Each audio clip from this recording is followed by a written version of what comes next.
Can you imagine building an entire marketplace around the emotional symbolism of Black Wall Street? I mean, it actually happened right here in Stonecrest, in my backyard.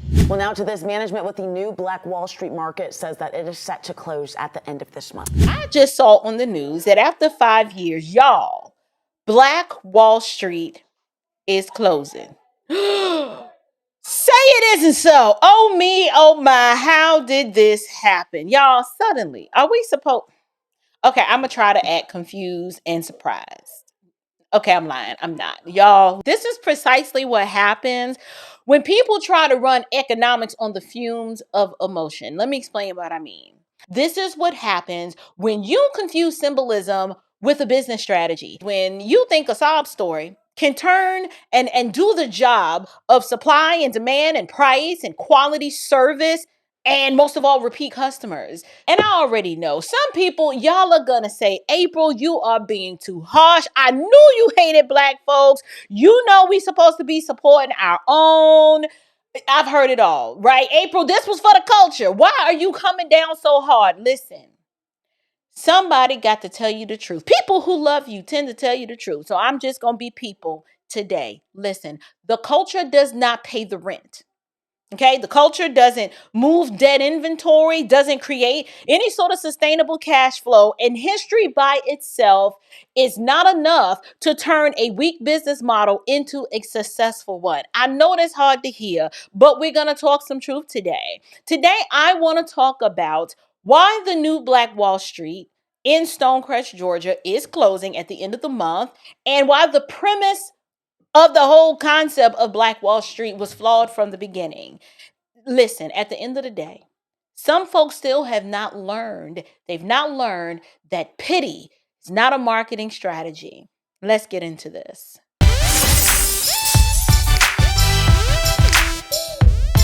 Grace and peace, you guys. Welcome back to Unshakable with April Chapman, where we discuss all things social, cultural, political, and theological from a biblical perspective. I'm your host, April Chapman, and welcome to today's Smoke Show. Y'all, this one is literally in my backyard. I don't know if you've heard the news, but the new Black Wall Street market in Stonecrest, Georgia, y'all, it is set to close at the end of the month. The general manager basically gave them no notice and explained that slow business, along with some operational and facility and financial issues, is the reason for the close. But don't worry, they claim it's temporary. According to management, the lack of foot traffic, operational and financial issues are what's forcing them to close the market for good come April 30th. But those who oversee the market say that's completely not true and that the closure is only temporary.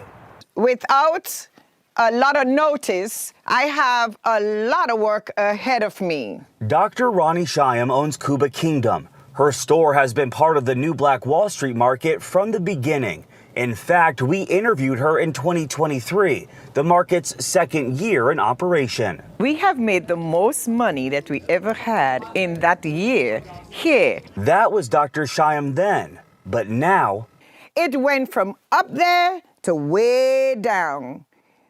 Sometimes there were hardly 10 people in there. Sometimes there were hardly 2 people in there. And Dr. Shyam's warehouse shows it. She has piles of her products stacked throughout it, and it doesn't even include the items she moved out of her store. Dr. Shyam says she's disappointed about the closure, even after I told her it's only temporary. They have not told us anything. And why would they reopen and let us pull everything out? You have labor money that you have to pay people to pull the stuff out and then to reorganize it again. When the market will reopen is unclear, though when I was speaking with people from the city of Stonecrest and the market, they're adamant it will be back in business. This sounds like chaos with a press release. Okay, no one believes you. Now, to be fair, the Black Wall Street market opened up in 2021, and y'all, I'm not gonna lie, it opened with big fanfare, and so many people had such high hopes for this establishment. There were over 100 businesses, and opening day, they had like 10,000 people. Actually, no, it was like 10,000 people on opening weekend. And the way that this marketplace was pitched to us, it was pitched as a Black business hub. And it was inspired by the original Black Wall Street in Tulsa, Oklahoma. You know, the ones folks are still whining and crying about. Talking about we had Black prosperity, but they had burnt it, even though they rebuilt it. 130 plus retail store spaces inspired by the Black Wall Street in Tulsa, Oklahoma. That was built to uplift and advance Black ownership. Sadly, it was destroyed in 1921 when armed white militia mobbed and burned the city. And I'm still trying to understand why didn't nobody in Tulsa, Oklahoma have some guns to shoot the white militia back. But that's another story. Anyway, the stated mission of the new Black Wall Street wasn't just retail. They claimed that the goal was training in entrepreneurship, and they wanted to build Black minority and women-owned businesses. It was real DEI niche-like. But that's the part where I'm like, we need to slow down right there. That right there at that part. And I know there are going to be people who are going to hear my commentary on this, and immediately they're going to go into woe is me mode and then be mad and shoot me, or want to shoot me, the messenger. They're going to want to whine and complain, say this why we can't ever have nothing because we don't support our own. The community did it. Look what happened to us. Listen, I've heard it all. All of those things are too shallow and too emotional. It is not an accurate assessment of what happened here. But I will say that whole mindset of, cooperative economics and we need to buy Black and we need to support our own, I'm going to just say it. That is the same kind of thinking that actually helped create the very problem that we are facing in the first place. Okay, but let me break it down. Here is the fatal flaw. The new Black Wall Street marketplace tried to build an entire business around racial sentiment instead of a realized economic reality. Let me say that again for the people in the back. Racial symbolism is not a marketing strategy. It is not the same thing as market demand.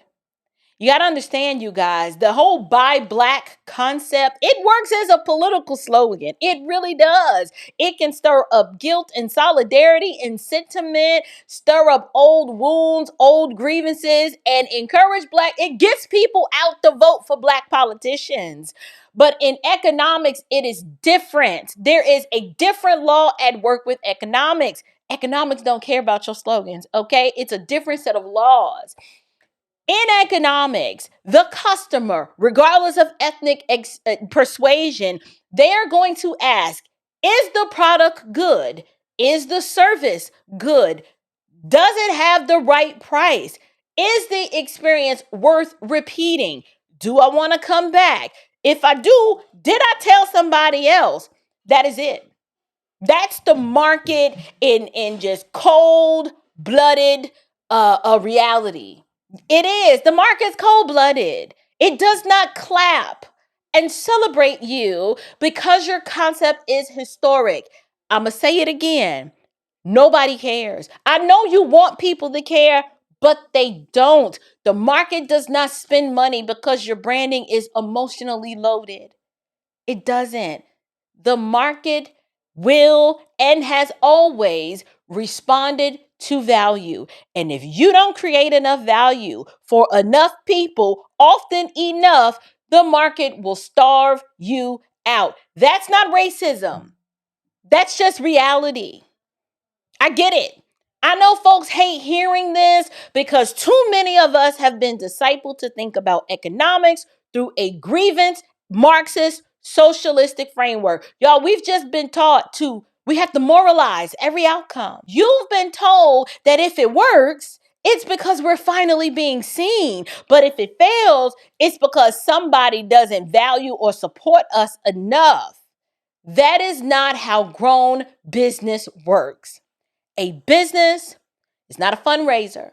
It is not a memorial. It is not a group therapy session with a cash register. Businesses have to produce. A business has to convert traffic into sales. It has got to figure out, how do I even attract enough foot traffic to convert said traffic to sales? A business has to solve a problem or meet some felt need or desire so well that people just keep coming back again and again and again. And if it doesn't, do you know what eventually happens? It dies. That may sound harsh, but it's the honest truth. And honesty is much kinder than letting people continue to lie to themselves. So, I'm going to press this a little further. Now that I've got the most painful part out the way, it's closing. It is. It's dead, y'all. One of the biggest mistakes here that I observed with the whole new Black Wall Street was the narrowing of the value proposition. Let me explain what I mean. I've given this a whole lot of thought. But when you market something primarily through racial identity, basically it's a Black-owned business, we Black, pro-Blackity Black, just Blackness all over the place. Like when you do that, even if you don't literally say, this is for us only, even though everything you do communicates that, this is for us only, is often what people hear. The branding is a proposition statement. It's communicating something. It is saying this is a cause, this is a statement, this is a loyalty test, this is an obligation. And that may generate curiosity for a weekend. I mean, if you can bring in 10,000 people on opening weekend, it must be doing something. It generated a lot of hype during the initial launch. You may even generate a media buzz and some attention. Politicians and activists and influencers, they will show up and take a whole lot of pictures. But hype is not the same as sustainability. Okay, opening weekend traffic is not the same thing as year 4 profitability. This place has been open 5 years, and by year 2, they were already seeing problems. Take a look at this clip. It went from up there to way down. Sometimes there were hardly 10 people in there.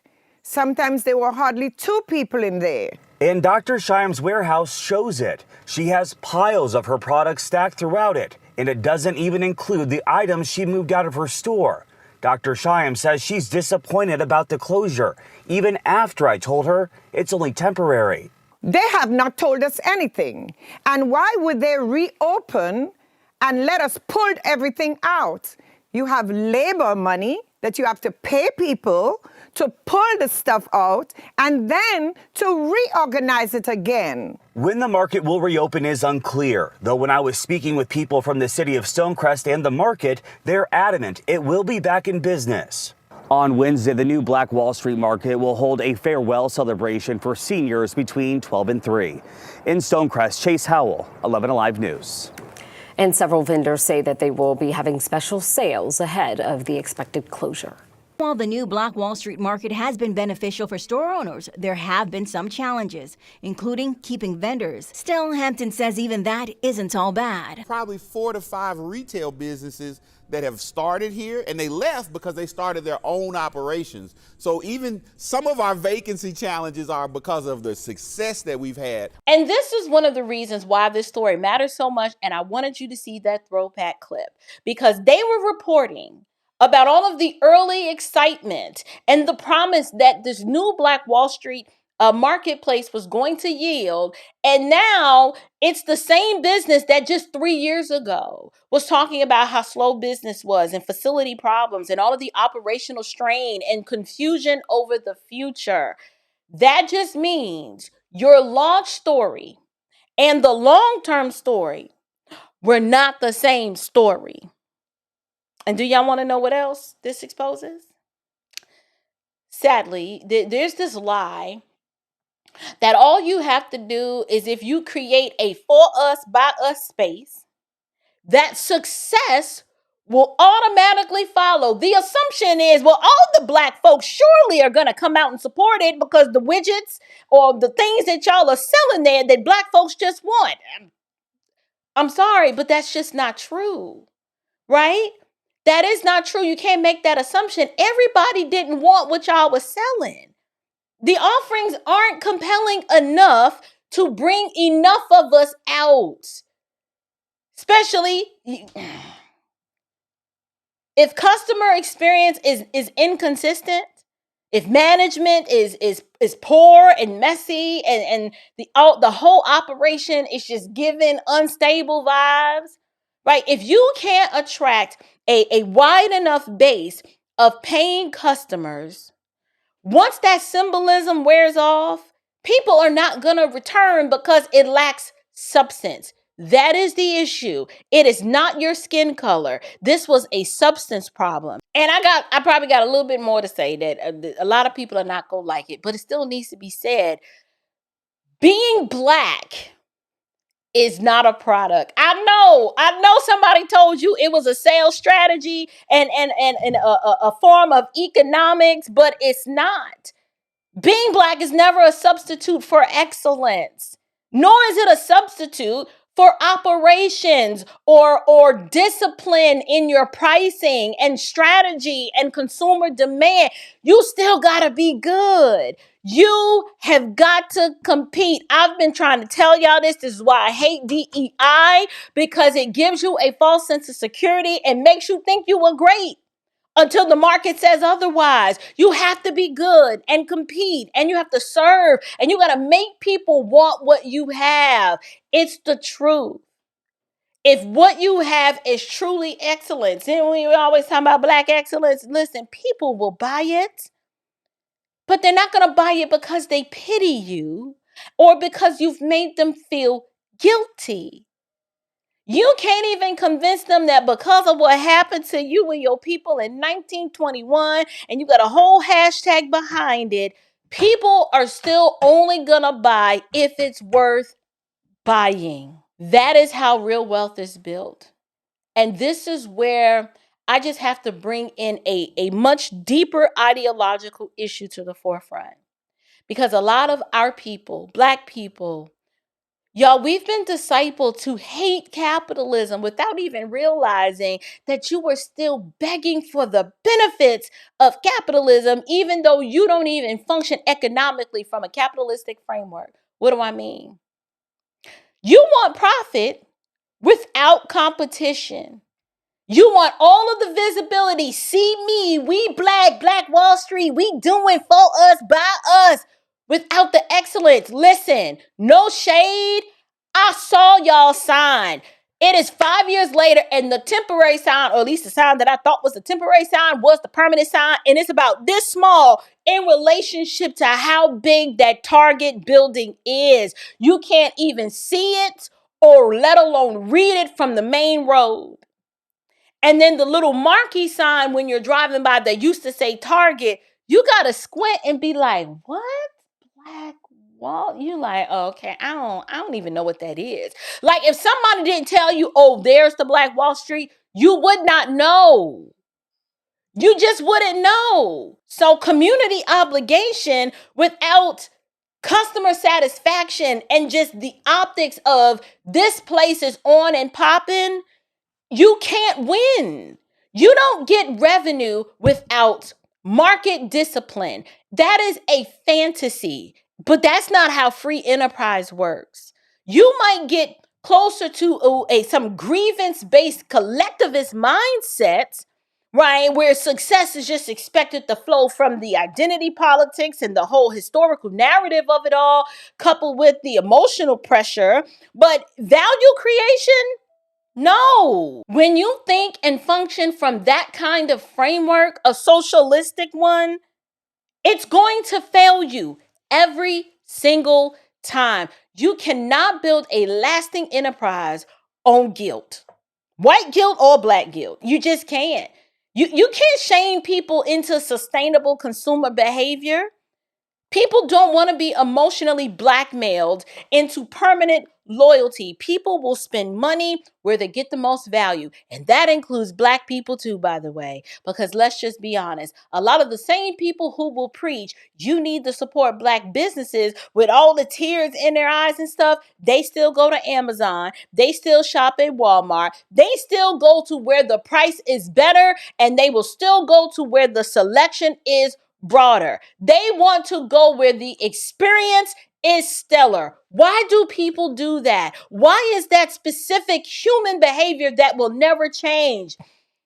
It's because when it's their money that's on the line, even they stop talking like an activist and they start moving like consumers. And that is my point. Everybody becomes a capitalist at checkout.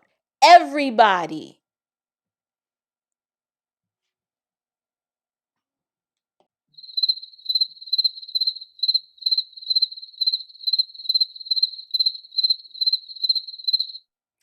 Now, let me touch on some broader hypocrisy because it matters here.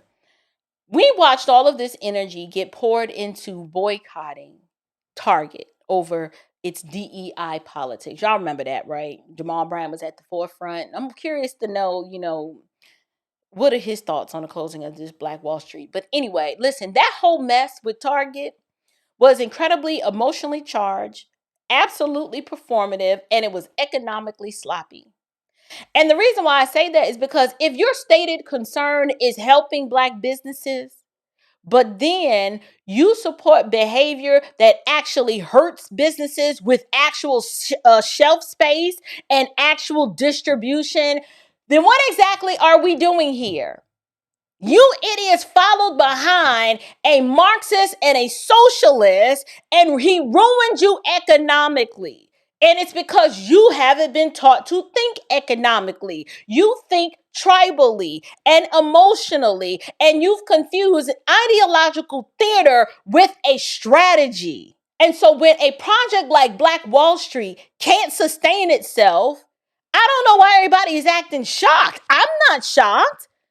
You can't keep preaching dependency and grievance and emotional solidarity in one area and then expect people to suddenly understand competition and customer acquisition and margins and scale. Like, those worldviews don't go together, they clash. And then to see a pastor think this way, knowing that the Bible doesn't teach us to build some little ethnic kingdom and then guilt the rest of the public into propping them up. That's not a biblical form of economics. It is identity politics, and it does not work. And you've hurt your people more than you've helped them. The goal should have never been, please support me because I'm black. The goal should always be support me because I am excellent. That is a much stronger and cleaner and sustainable business model. And quite frankly, it leaves you with the ability to at least maintain your dignity and your self-respect. Why? Because pity is degrading. Pity is what keeps you begging. You ain't stopped. You've been begging since the 60s, and Lord knows when it's going to ever come to an end. But excellence gives you leverage. That is the point that we missed here. So before I close, I want to be fair to the vendors. I get it. Listen, I owned a retail establishment for 11 years in Rockdale County. And at first, I just knew that because we was black, that the black folks were gonna support us. And I realized very, very quickly that one, I was cutting off my nose to spite my face by leading with my ethnicity. And instead, I focused on how can we be the best version of ourselves and service this community with great service and competitive pricing and all the things. And I understand that sometimes you don't learn these economic lessons until you've been tried in the fire and actually own the business to realize that all this pro-wokity woke blackity black stuff does not work. You'll realize it. So to some of the business owners that were in the marketplace that were legitimate and hardworking people, and they took a shot at a dream. I get it. Some of them say that the market helped them to get storefront experience and training, and those things matter. I don't want to mock that because I respect anybody that's trying to build something real. But respecting the vendors does not require me to lie about the business model. And that model had a fatal flaw from the first. It leaned too heavily on historic emotion and pity, racial symbolism, as if those are the things that could overcome the hard laws of economics. They cannot. If your product is strong, sell it to everybody. If the service is great, market it to everybody. If the atmosphere is amazing, invite everybody. If the concept is strong, let it compete in the open market. But once you start building your identity around all of the emotional obligation and the cultural guilt and the pity of the past, don't be surprised when the novelty wears off and the numbers stop working. The math won't math. And I believe that is what happened here. And it is not because Black people can't do business, but it is because the idea of entrepreneurship in many of our minds is wrong. Cooperative economics does not work. The laws of economics are static. And because this version of the idea was built on a confused foundation, that bad foundation eventually started telling on itself. So no, I'm not going to give you, some soft little syrupy version of this story and be like, it's so sad. We just need to do better. No, this closing is sad for the vendors that were affected and who, instead of investing in themselves, invested in this foolishness. But it's also instructive. It's instructive because the lesson is oh so simple. You cannot build a durable business on sympathy and pity. You cannot treat economics like you do politics, because politics can and has been running on symbolism for a long time, but economics always runs on value. And if we don't learn that, we're going to keep building these emotional monuments that are expensive, and then we'll stand around confused when the doors shut down in front of us. So I'm curious to know, what do you guys think? One, are you shocked that Black Wall Street closed? If you're here in Metro Atlanta, did you ever go? Did you ever go? Because I didn't. And y'all don't really want to know why I didn't go. But that type of facility does not speak to my felt needs. It was nothing there that they were selling that I wanted. But I'm curious to hear from you. Do you think Black Wall Street failed because the community didn't support it? Obviously, it didn't. Or did it fail because the business model itself was flawed from the start? I want to hear from you. Make sure you like this video, subscribe to the channel. I know my commentary is sharp and offensive to so many of you, but listen, racial nostalgia is not a substitute for real economics. That's just the truth. And the facts don't care about your feelings. So until next time, you guys, stand firm, stay bold, and above all else, stay unshakable. Grace and